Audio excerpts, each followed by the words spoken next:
Ladies and gentlemen, in this very short presentation, I'm going to tell you how not to vaccinate your child or even yourself.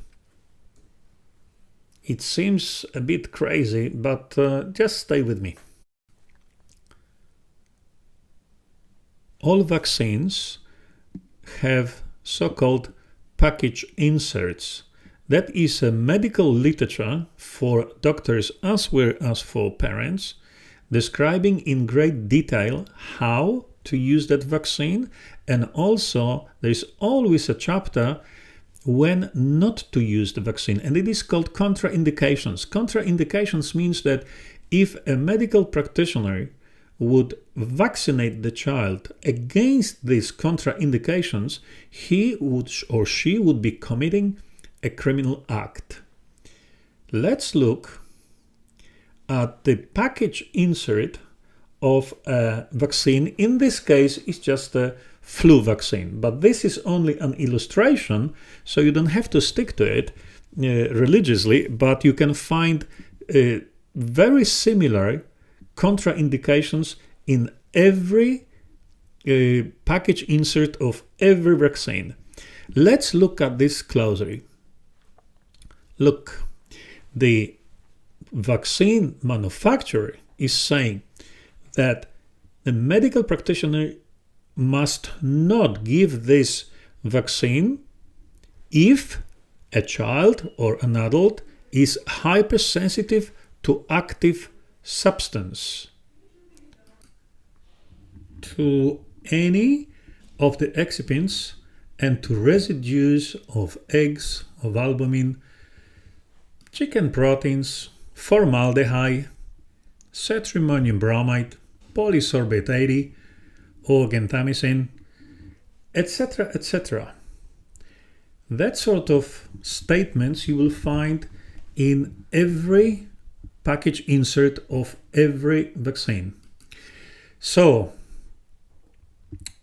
now you place a question and you ask the medical practitioner, for instance, a pediatrician, is my child hypersensitive to ovalbumin or to chicken proteins?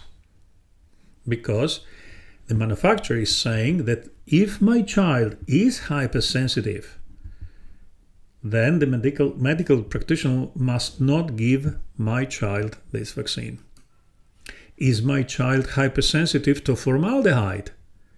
Clearly, producer of this vaccine is saying that if it is the case, then medical practitioner must not give my child that vaccine. Is my child hypersensitive to cetrimonium bromide as per the package insert? Who knows? Is my child hypersensitive to polysorbate 80? Does my child suffer from the incompetent immune system? Does my child have a genetic predisposition to it? This is obvious that my child has to be thoroughly tested in order to exclude any possible hypersensitivity. Otherwise, there is a very serious risk that my child may even die.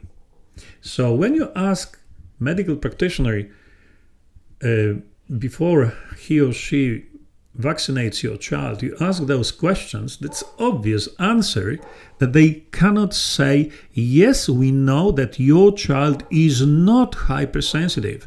So if that's the case, of course, there's an issue of pre-vaccine examination.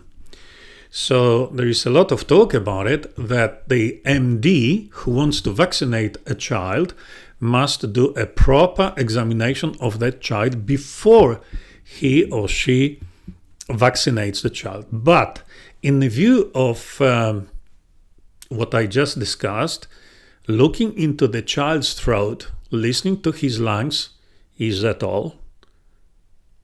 As you can see, that sort of pre-vaccine examination is just a sick joke.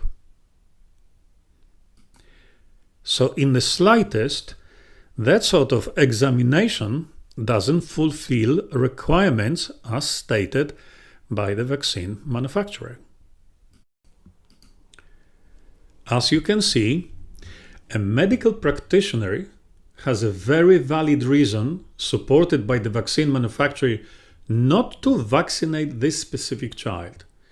Being aware of this problem, as discussed, a medical practitioner must not vaccinate your child, which is obvious. The beauty of it is that parents have a valid reason not to allow their child to be vaccinated. The most important thing is that all this is according to the rules set out by the vaccine manufacturer. Attention folks, one more very, very important thing. Parents of the child can always decide to vaccinate the child. This is their undisputed right. But in this case, in this specific case, the medical practitioners will not vaccinate the child, otherwise he or she will be committing a criminal act. I hope this information is helpful to you, even if it means that, considering what we just discussed, no child should be vaccinated. But this is not your fault, this is not my fault. This is just what the manufacturer of the vaccine says. Thank you very much for your attention. You can now sleep easily. Sweet dreams.